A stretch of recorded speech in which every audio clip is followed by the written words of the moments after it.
Anyway, so he was pleased with the college preaching tour. There's an interesting follow-up to that. He was pleased with the college preaching tour, and we talked about that for a while. So I was feeling very good. Prabhupada likes my program, and he gave me a little attention, so I was feeling very happy. Then the next day I went into Prabhupada's room thinking, well, here I am, the college preacher. And I sat in front of Prabhupada, and he didn't really speak to me. He was just doing his business.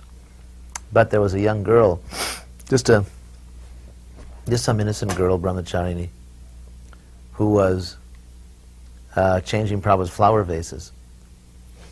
And apparently with much devotion. So that Prabhupada was watching her, and very pleased, smiling, just like a loving grandfather is watching this young girl change the flower vases, and he said to her, "Oh, thank you very much, what is your name?" So that day, Prabhupada didn't have a word for me, but he was rather very pleased by the devotion of this young girl. So in ISKCON, I was the sannyasi, etc., and she was just some innocent girl, but she's the one that pleased Prabhupada at that time, because I was thinking I'm a sannyasi, and she was just an innocent girl serving with much devotion. So I never forgot that lesson also.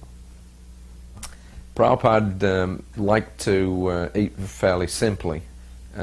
His, standard fare was for breakfast he had cut fruits.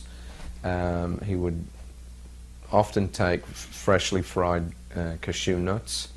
In India, sometimes we would give him a bowl of puff rice. And maybe just like one small half piece of sandesh. But that was generally it for breakfast. It was very light.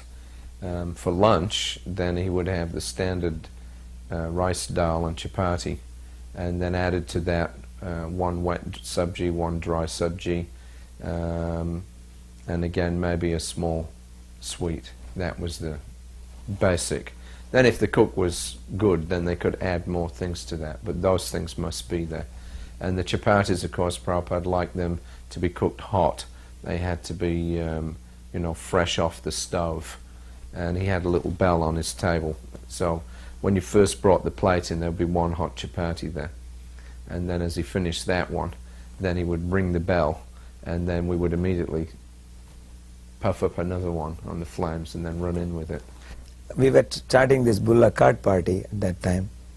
So when the inauguration of Bulla Card party that day, I was asked to bring some prasad and to offer to Prabhupada to give for all the devotees. So I, being a stupid South Indian, so I went there and I brought coconut and gur.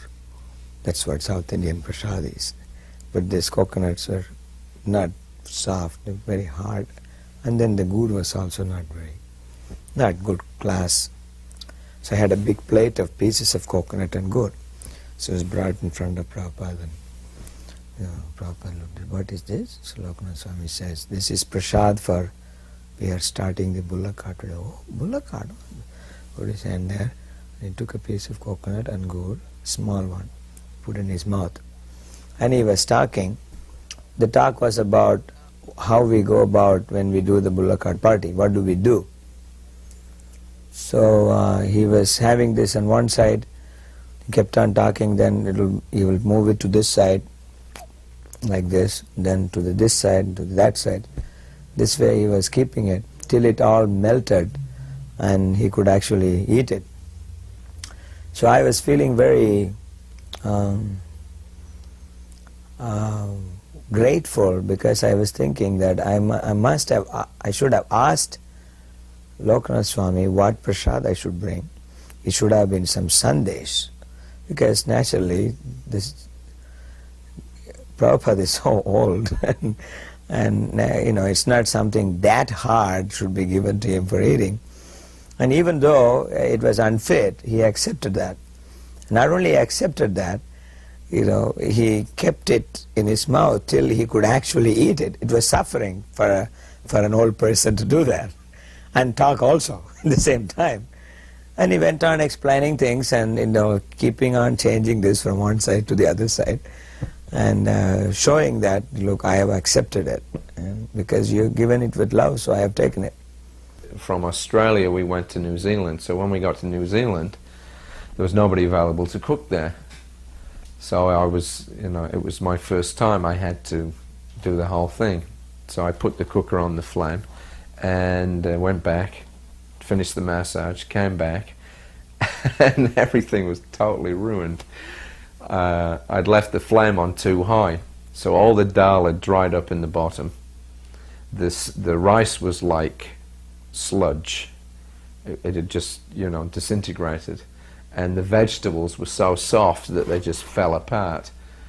And there was nothing else, and there was nobody else there to do a quick job of cooking either. So I had to just serve what I had. So when Prabhupada saw it, he was really disappointed. And he said, "What's this?" So I said, "Well, I must have had the flame too high." So Prabhupada said, "You are too dull." He said, "You cannot cook." So that was my first attempt. It was a disaster. And I felt really bad, actually, because prasadam was a very important thing for Prabhupada.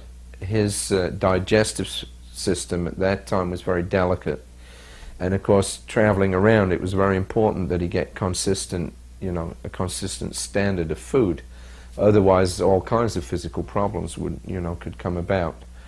I remember once in Calcutta when Palika was cooking, and she was about 10 minutes late with his prasadam, and Prabhupada got really angry about it. And he demanded to see her, and she came up, and he really chastised her very strongly. And I hadn't seen him, at least chastise one of his women disciples as strong as that before. And so after he, complained very strongly, then after that he explained. He said, when the appetite comes up, it must be fed, otherwise disease comes. So we had, when I was with him, I regulated the standard for serving the lunch prasadam to 1:30, regardless of when he finished the massage. And so by 1:30, of course, then he expected his prasadam to be there, and that means the thought of eating makes the juices in the stomach begin to flow, and then you have to feed it, otherwise then there's disease. So it was a science, and Prabhupada was aware of that. Apart from that, of course, Prabhupada did have problems in digesting food anyway, so it was very important to give him a good standard of prasadam on a regular basis.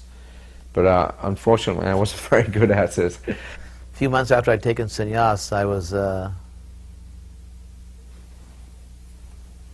you take sannyas, of course, you really have to be very serious about Krishna consciousness, because it's a, especially for a young man, precarious position. So I was trying very hard to be a good sannyasi. I was a young sannyasi trying hard to be Krishna conscious, and then you realize not really Krishna conscious enough as much. And Prabhupada deserves to be served much better than I felt that I'm serving him. So I was feeling a little bit in that mood, a little unhappy that I'm not serving Prabhupada properly. So, I thought, well, I better eat less, typical young man. I'm sure we all went through that, so I'm not going to eat very much. So I was trying to eat very little for a few days. So one day, we were out in Prabhupada's garden in Los Angeles, and we were coming back. Actually, every day he would come and get me, because I was trying not to impose on Prabhupada, but every day as he would walk down the stairs and go out to his garden, he would stop in my little sannyas room, and he would just peek in the door, just walk in, look around, and just walk out and keep going. But of course, that was the signal, and I would immediately jump off my chair and offer obeisance and run after him. So every day he would come and get me like that. So one day we were coming back from the walk, and as we got near the stairway in his quarters, just as they are now in L.A., on the radiator, I don't know, probably it's still not there, there was one of those old radiators there. And on top of it was a typical thing, a paper plate with a big mound of leftover prasadam. I don't know, potatoes or rice, whatever, just big thing like that. So Prabhupada was stopped, put his cane down, looked at it. They turned to me and just said, "Eat that." So much for my austerities. So then I immediately offered obeisances and took the plate and ate it.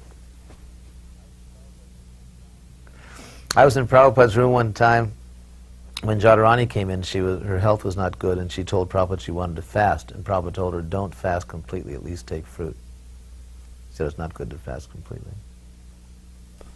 Prabhupada explained one of his strategies for making people Krishna conscious was to distribute profuse amounts of prasadam, because basically people are almost like animals, in this way they live. They don't know anything other than their bodies. So he said, at least let them eat prasadam. He said, then that way they'll gradually, he said, then that's also Krishna. And they'll gradually develop an attraction to Krishna simply by eating the prasadam. And then when that develops, then they'll be able to inquire about the philosophy, or they'll be able to understand the philosophy simply by eating prasadam. So he said, this is our program, that we want people to become gradually Krishna conscious. And prasadam distribution was one, very definite, obvious way that they could make some advancement.